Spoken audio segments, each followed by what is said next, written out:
began an immediate search of the park and river areas. We continued that search on Christmas Day. Waterways, vacant lots, vacant buildings, abandoned cars, abandoned barns. I want to make sure that everything's been checked. The room is packed, and we got the chief up there talking about her and the fact that Scott went fishing. And man, the hands started coming up. Where he went fishing? Where'd he go fishing at? And he got up and walked out. Scott did. Would you be willing to take a polygraph? Sure. Originally, he agreed to it because, once again, it's Scott. He's everybody's neighbor. He's everybody's best friend. He's the guy you want at your barbecue. There's no way he's going to say no. And so we actually arranged it. We had it for Christmas Day. And he called me that morning and said, I'm not taking it. Scott finished fishing that day at some point in the afternoon and made a phone call to Lacy. Hey, beautiful. I won't be able to get to the Villa Farms to get that basket for Papa. I was hoping you would get this message and go on out there. I'll see you in a bit, sweetie. Love you. Bye. I mean, Scott's telling me when I interview him, I went fishing. I tried to call my wife 3 times. I called her cell phone. I called her house. And I'm driving home from Berkeley, and she ain't answering, so I'm thinking something's up. Then I get home. Her car is in the driveway. Then I open the back gate, and my dog is running around in the backyard with his leash on. He says, my back door is unlocked. That's not normal. So he's really nervous about all this. Lacy was last seen by her husband, Scott, when she was walking her dog possibly in the area of East Loma Park, Dry Creek. He saw her at 9:30 in the morning before he went fishing. And shortly thereafter, she went on her walk. No one has seen her since. Please bring her back to us. Please. I made a promise to her that if she's been harmed, we will seek justice for her and Connor and make sure that that person responsible for their deaths will be punished. The Roaches turned on Scott. They closed the volunteer center down, and they said that Scott was not truthful, and they were urging him to come out and tell the truth about everything. I would like Scott to know that I trusted him and stood by him in the initial phases of my sister's disappearance. However, Scott has not been forthcoming with information regarding my sister's disappearance, and I'm only left to question what else he may be hiding. When you got in your boat and you took off, did you go very far? Well, I mean, a couple miles. Found a little island kind of deal there. I remember a big sign that said no landing. It looked like some broken piers around it, and I just assumed it'd be a decent, shallow area. He says, I came out of the Berkeley Marina, went right to that Brooks Island. There was a sign there that said no landing. I mean, he told me he was there, and that's where the bodies come up. I believe it was premeditated. He planned it.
demeanor was suspicious. Okay, did you drive straight there? I did. You get your boat in. How long do you think you stayed in the water? Felt like an hour and a half or so. Did you have a map for that area, or No. would you just wing it?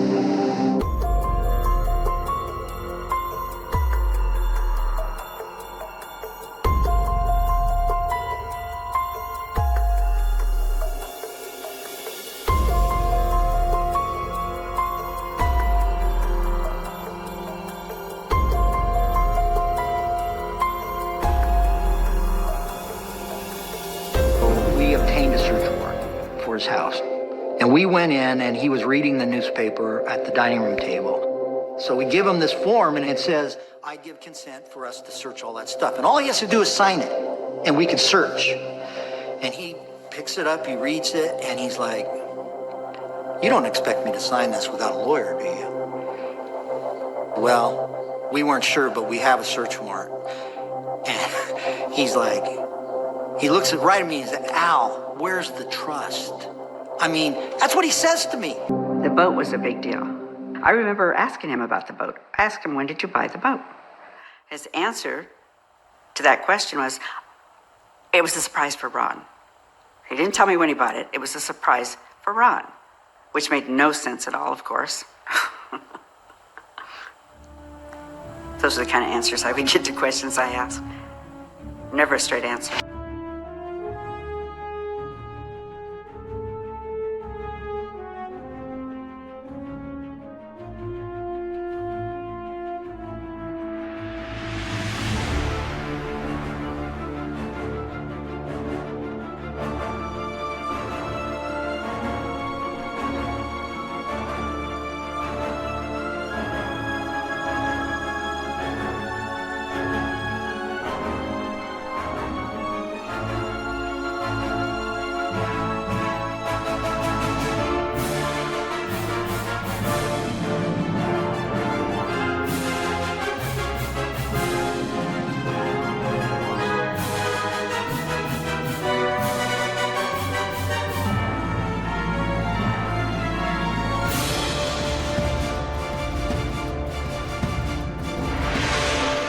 There were at least 5 rings, perfectly round rings on that trailer with cement around them, as if there was a bucket.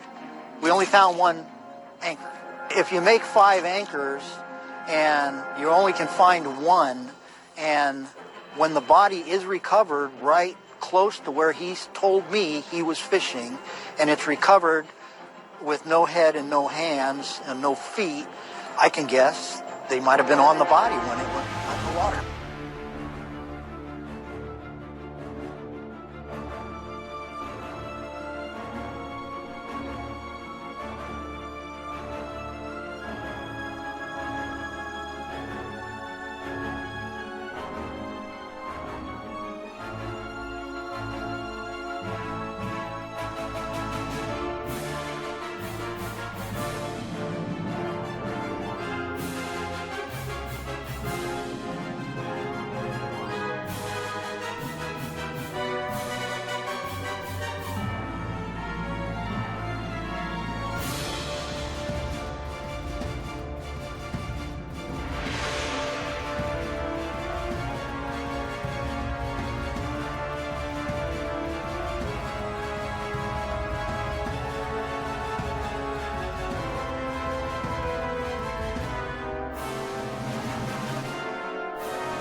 So I was concerned that he was going to disappear before they had the opportunity to arrest him.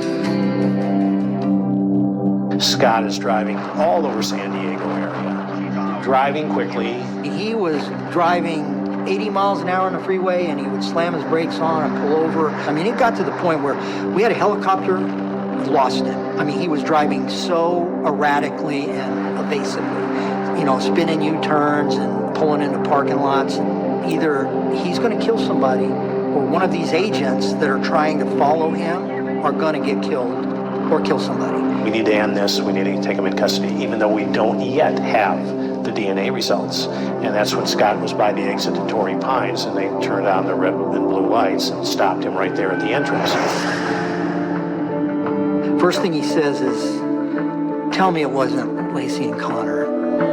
I mean, you know. This is a tragedy that is affecting many lives. Scott Peterson has been arrested. There are no other suspects in this case. I went out once the vehicle was there to do the inventory search on it. And it's just a whole bunch of stuff in the car. Guy had like, I don't know, $14,000, $15,000 cash. He had his brother's ID.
And it was on the drive back that we got the phone call that verified that this was Lacy and Connor. And Scott made this kind of little sniffle, and we continued to drive not too far. And I told Scott, I said, hey, we're going to, get a bite to eat here in a little while. And if you're hungry, we'll get you something to eat. But there's an In-N-Out there in Bakersfield. And he just kind of, in and out. I'll have a double with cheese, a small fry, and a vanilla shake. And that struck me as strange because I'd never experienced anybody that had that much ability to compartmentalize an event like that and get right back to normal and start eating again. He will be booked into the Stanislaus County Jail when he arrives. He'll be charged with capital murder.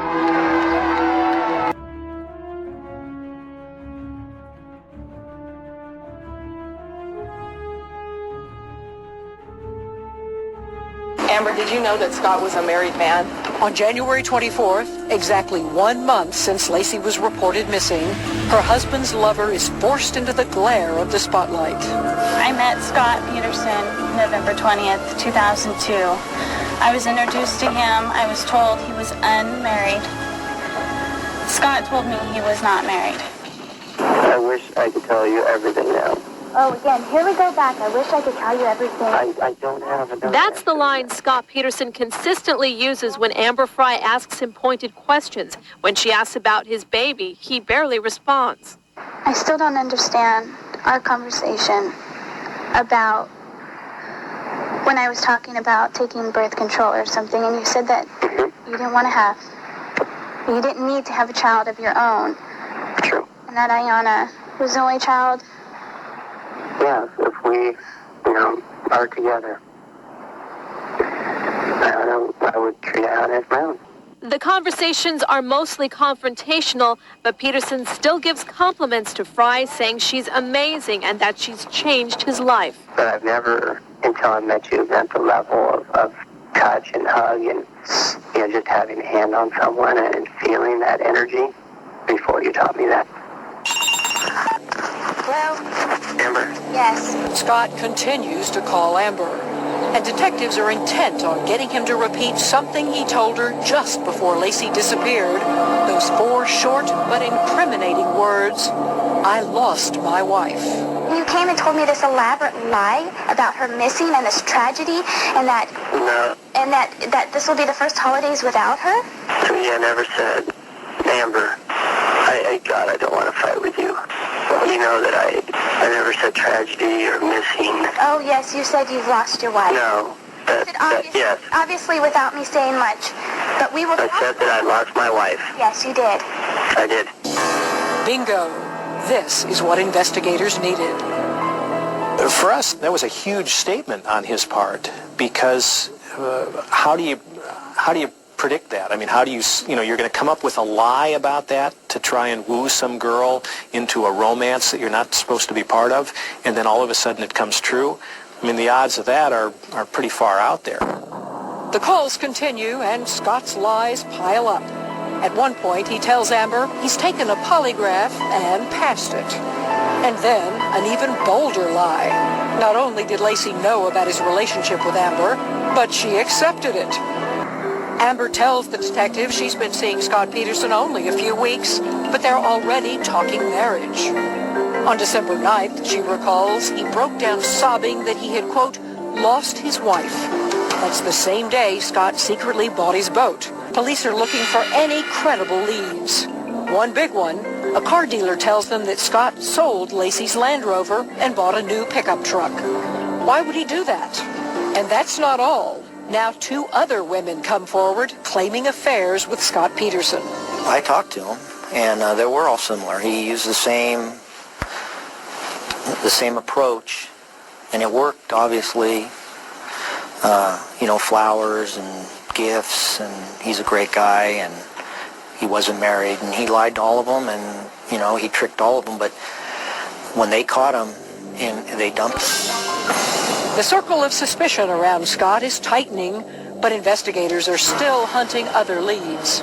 6,000 tips on the case have come in, but none exonerate their chief suspect.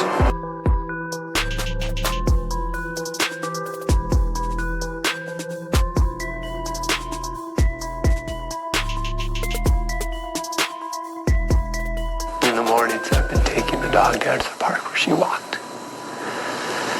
And that's like our time.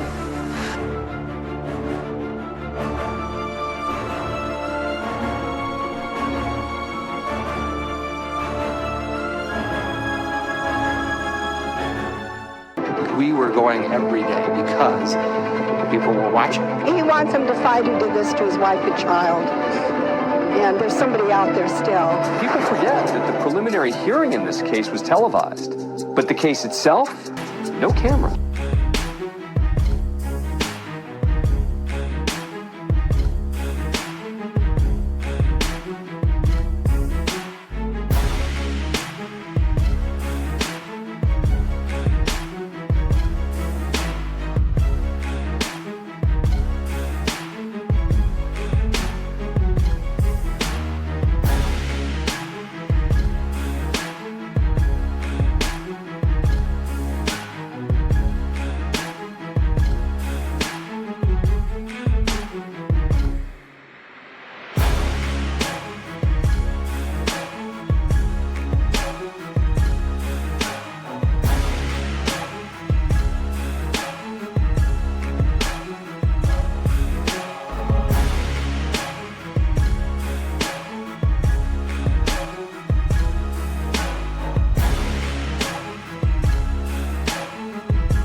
I couldn't feel my feet on the floor. I couldn't feel the chair I was sitting in.